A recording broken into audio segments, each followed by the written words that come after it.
Alright, in this video I will be counting down my favorite 25 roller coasters that I have ridden. Now these are all going to be based on my own personal experiences and my personal preferences, so feel free to disagree and make your own lists. It would be a very boring world if we all felt the exact same way about every coaster and had the exact same experiences. I think these differences are what make these lists interesting. And for the record, I've ridden over 170 roller coasters at this point, so I've had a fair amount of experience. But there are several parks with great coasters that I have not been to, including Six Flags New Jersey and New England, Holiday World, Kentucky Kingdom, and Dollywood. I have also not been to any parks in Pennsylvania, California, or anything outside of the United States, so no coasters from those parks will be on this list. Honorable mention coasters barely missing my list include Kraken at SeaWorld Orlando, 2 coasters at Kings Island, Mystic Timbers and Banshee, Valraven at Cedar Point, and 3 different coasters at Busch Gardens Tampa. So with that said, here's my top 25 roller coasters that I have ridden. Number 25 is Time Traveler at Silver Dollar City. This is a new for 2018 mock multi-launch rotating coaster. Despite the vertical drop out of the station and the 3 inversions, it does kind of feel like a family coaster. It's not very intense, but it's a very fun ride. It utilizes the terrain really well, and like all rides at Silver Dollar City, it's in a very gorgeous setting, especially if you're here when the trees are in bloom. This has great theming and beautiful trains as well. I think it's an excellent addition to the park, but a borderline family coaster can only get so high on my list. Number 24 is Superman Krypton Coaster at Fiesta Texas in San Antonio. This is my favorite B&M floorless coaster, and its interaction with the quarry wall really adds a lot. I have a long history with this ride, as I was very scared of it when I first rode it 10 years ago, with its massive vertical loop with Superman standing on top. It's a smooth ride with no headbanging and fun inversions. Number 23 is an odd choice, back at Silver Dollar City for Powder Keg. This one flies under most people's radar, but it's a very fun S&S launch coaster. I love launches, and this is a good one. That's followed up with some great airtime and a lift hill towards the end of the ride, which would confuse you if you don't know the history of this ride. That's what makes this ride so interesting and memorable. Number 22 is Manta at Busch Gardens Tampa. This is my favorite coaster at the park, my favorite inverted coaster, and my favorite coaster that has those over-the-shoulder restraints with the bricks right next to your head. But I don't get any headbanging with this one. It is a very intense ride, packed full of great inversions as it dives into and leaps out of several trenches. Even though Banshee has the vest restraints that I love and no mid-course brake run, I still like Manta better. Number 21 is Wonder Woman Golden Lasso Coaster back at Fiesta Texas. This is a new for 2018 RMC Raptor coaster. It's a single rail with 1 seat per row. For me, the little bit uncomfortable shoulder restraints and the extremely short ride duration keep this from being higher up on my list.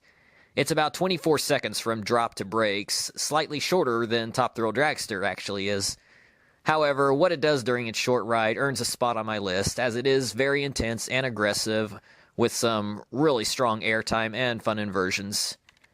Number 20 is The Beast at Kings Island. This is my favorite ride at the park. It's not a coaster packed with elements, but here's the deal. We're human beings, we're not robots. We shouldn't judge coasters by numbers, such as how many airtime moments, how strong are the positive G's and negative G's. We should judge coasters by the experience it gives. Great numbers can produce great experiences, but the Beast shows you that you don't need those numbers to still give a great experience. This is a very fun ride with how it goes deep into the woods. It's a great day ride, but the night ride is amazing. My favorite night ride of any coaster. It can be a little bit rough, but this kind of roughness actually doesn't bother me, especially if you ride in the smoothest row, which is row 17, for the record.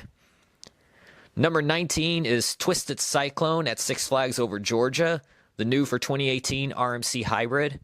It's a very short ride, but still longer than Wonder Woman. But it also packs a lot into its short ride. It's got an awesome wave turn, 3 inversions, and several great ejector airtime moments. I think this project turned out a lot better than most people thought it would. Number 18 is Prowler at Worlds of Fun in Kansas City, a former #1 coaster of mine back when I had only ridden about 30 coasters. I finally got back to the park in September this year, and it still holds up for me. I have to admit that it is a bit of a rough ride, but it's the kind of roughness that I actually enjoy. I think the roughness actually adds to the ride, and yes, I do like this one more than Mystic Timbers. The durations and the airtime moments between the two are almost equal, but Prowler feels longer and seems to have more airtime. And there's no doubt to me that Prowler has stronger and better quality airtime. Mystic Timbers is a much smoother ride, which is why I'm thinking that the roughness of Prowler works in its favor, at least for my tastes. Number 17 is Manta at SeaWorld Orlando, the B&M flying coaster where you ride on your belly. My first ride on this was in 2011, and I was scared to go on it. My mom tried it and loved it. She told me I had to do it, so I did, and I loved it too. It still stands out in my mind, and I've developed a great history with this ride, as I've returned to the park many times since then. It's very well themed, and it's sprawled out along the walkways. It's a very smooth ride, has several inversions, an intense pretzel loop, and waterfall flybys. Number 16 is Goliath at Six Flags Over Georgia, the B&M Hyper. Yes, at a park that has an RMC, the RMC is not my favorite coaster. The B&M Hyper is, but unlike most B&M Hypers that focus on floater airtime, this one focuses on nice ejector airtime, especially if you ride in the back. Plus, unlike others, this one has no mid-course brake run, and that definitely adds a lot to the ride. It's very well paced, has a forceful turnaround that could make you gray out, and I love how it leaves the park, goes over the road, and comes back. I first rode this in 2016, and my 2018 rides confirmed how amazing and underrated this coaster truly is. But it is not my favorite B&M Hyper. That goes to my number 15 coaster, Mako, back at SeaWorld Orlando. This one also focuses on ejector airtime. The huge Camelback Hill has amazing sustained ejector airtime that disorients my vision when I'm sitting in the front half of the train. There's several great airtime moments on this, and even though it does have a mid-course brake run, it acts as a false finish, which produces some great reactions from rookie riders. So in my opinion, the best two B&M Hypers both barely qualify as Hypers, as they barely hit that 200-foot mark. Number 14 is Mr. Freeze Reverse Blast at Six Flags Over Texas and St. Louis. I think the St. Louis one is better because of better visuals during the ride and much shorter lines. This is a fantastic premier ride launch coaster. It used to be a forward launch, and if it still were, this would probably be ranked somewhere around number 21 instead, but the current version is so much better. That backwards launch is amazing. A great inverted top hat, and an awesome vertical spike while staring straight down at the ground 200 feet below, and the return trip goes even faster. Number 13 goes to Maverick at Cedar Point. Many people will rank this higher than I have it, which is fine. I still love the ride, but maybe not quite as much as other people. It's an Intamin Blitz coaster with 2 launches, a second of which is very intense. It's overall a very intense ride with rapid transitions, a beyond vertical drop, 2 inversions, and a second half which is even better than the first. Don't let its stature fool you. It may be short, but it's still powerful. Number 12 is where the RMC dominance begins on my list. New Texas Giant at Six Flags Over Texas, the RMC hybrid. They took an old terrible coaster and turned it into an amazing ride. It has a great mix of floater and ejector airtime, and I do have an appreciation for that kind of variety. It would have been nice if they had included an inversion, but it was the first ever RMC coaster, and it paved the way for the rest of the amazing creations that they've come up with. Number 11 is Goliath at Six Flags Great America, north of Chicago. It's an RMC wooden coaster featuring the longest drop on any wooden coaster in the world. It includes 2 incredible inversions, a dive loop followed by an unbelievable zero-G stall, an element that totally blew my mind. You'll also get some great airtime as well, even though this doesn't focus as much on huge quantities of airtime moments like other RMCs. It is a short ride, but it's still longer than the Raptors or Twisted Cyclone, and it's about equal to the next one on my list. Number 10 is Outlaw Run at Silver Dollar City, another RMC wooden coaster. Still the only Woody in the world with 3 inversions. This ride utilizes the terrain well, has plenty of great air time, and an awesome wave turn that I still think is better than Twisted Cyclones. And again, Silver Dollar City is so beautiful, especially when the trees are in bloom. That really does add a lot to the ride experience. This was my 100th overall roller coaster that I rode, so it will always be special to me for that reason. Number 9 is Poltergeist at Fiesta, Texas, a Premier Rides launch coaster. This one flies under most people's radar, but it is such an awesome ride. It has a great launch, which I'm a big fan of, and tons of head choppers throughout the spaghetti bowl structure. That section starts with intense inversions, then settles down the intensity a bit, only to then build to a dramatic conclusion. I've ridden this almost 40 times, and every ride produces such a buzz after it's over, with laughter and chatter from fellow riders every time. If you've ridden the indoor versions of this at Kings Island and Kings Dominion, those are nowhere near as good. Those are slower, plus the strength of this ride is in the visuals, so it needs to be outdoors. The ride goes 60 miles an hour, but it feels like it's going so much faster because you're seated so low to the track. It's a very underrated ride, and my 2018 rides, including very recently, confirmed to me its rightful spot in my top 10. Number 8 is Fury 325 at Carowinds, the B&M Giga Coaster. Many people will put this higher than I've put it, but I guess I'm just not as big a fan of B&M as most people. The B&M rattle doesn't bother a lot of people, but it does bother me, and this ride had by far the worst rattle of any B&M I've been on. It did give me a headache, but once I learned to lean forward during the ride, I still felt the rattle, but it didn't give me a headache anymore. So with that, I was able to enjoy the ride, and it is amazing. 95 miles an hour, although because B&M elevates its riders, it doesn't feel as fast as it would if they sat you lower. But this ride does keep its speed very well throughout. The treble clef into the dive under the walkway is one of my all-time favorite coaster elements, and that's followed up with 3 great airtime hills in the second half of the ride. Some people say it's floater airtime, but I was getting solid ejector airtime on my rides. It may have been riding very fast the week I was there. And for the record, all these Giga coasters have no mid-course brake run, which is definitely a plus. Number 7 is Intimidator 305 at Kings Dominion, the Intamin Giga Coaster. This is one of the most intense rides that's ever been made. That first turn does make a lot of people gray out. Despite the myths, there are plenty of people that will never gray out on it. I didn't gray out on it on most of the rides that I got, but I did a few times. This ride is so much fun with rapid transitions, incredible speed, and a few great airtime moments. It doesn't go as fast as Fury, but because you're sitting closer to the track, you feel like you're going faster. Intimidator 305 is the shortest of the 3 Giga coasters in the United States, so if it were just as long as the others, this might be even higher on my list. Unlike Fury, which features a view of the parking lot, Intimidator 305 has a beautiful view of the surrounding forest, if you're there when the trees are in bloom, which I was.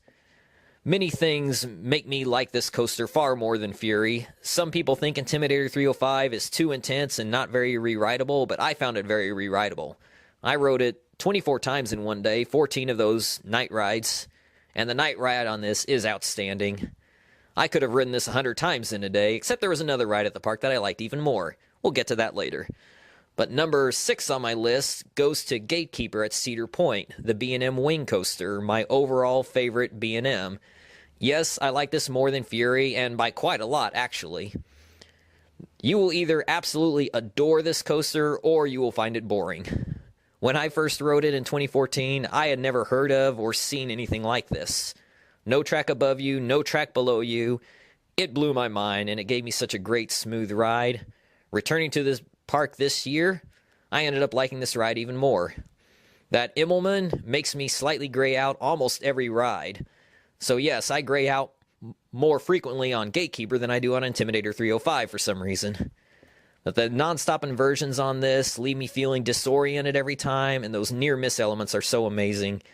Even with the vest restraints, I'm still able to get the floater airtime. I love this ride, and some people I've talked to have said that this is their favorite ride in the park. I have to admit that the cold weather rides on this were not nearly as good as the warm weather rides, so just keep that in mind. My number 5 coaster, we're going back to King's Dominion for Twisted Timbers, the new for 2018 RMC Hybrid. This is one of the smaller scale RMCs, however, it is so amazing. It is very aggressive with constant ejector airtime. It's like riding a mechanical bull. It feels like it's constantly trying to throw you off in multiple directions. I love the barrel roll drop. I love the 20 airtime moments. It's a long ride, even with no mid-course brake run. And that trick track double up might be one of my all-time favorite coaster elements, and it's probably the strongest airtime I've ever experienced. I had high expectations for this ride, and it totally exceeded them. Number 4 is going to be Top Thrill Dragster at Cedar Point, an Intamin Strata coaster.